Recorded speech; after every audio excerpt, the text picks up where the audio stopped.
Hello and welcome to episode 2 of WFH The New Reality podcast, the podcast that helps you discover your passion and turn it into an online business. I'm your host, Ian Scott.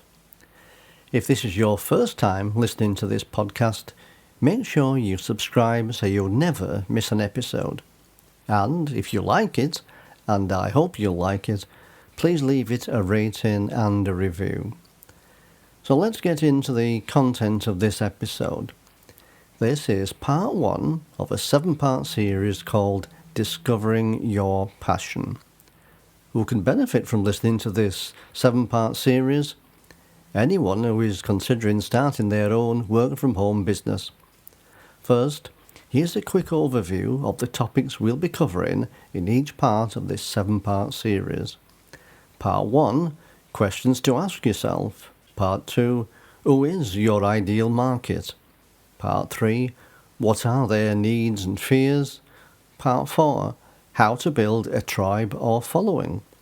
Part 5, creating a funnel.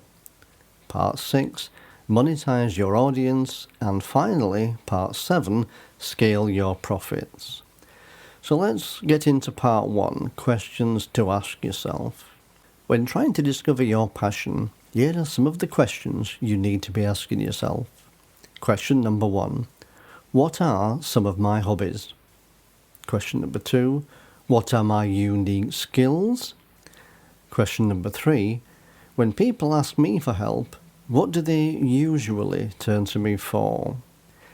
Here's an idea that might help you to discover your passion.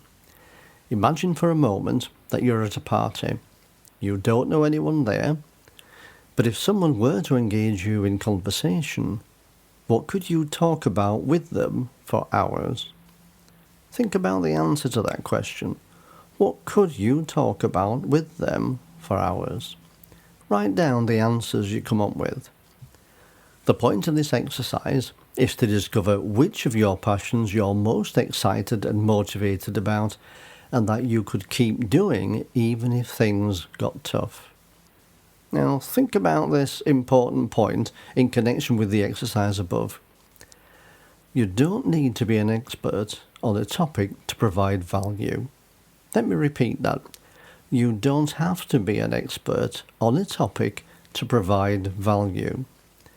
This is a common mistake and misconception people have, and is a major reason why people don't get started. You do have value, and what you know can be useful to someone who needs your help. Just in case you're stuck and can't think of anything, try this.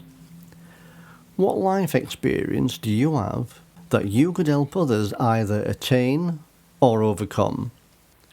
When starting a work-from-home online business, you want to think about your passion and its potential in the market. In part 2 of this 7-part series, we'll consider the question, who is your ideal market?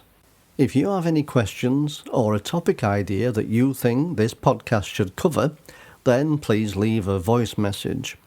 The link for that is in the show notes. You can also follow this podcast at its social media platforms.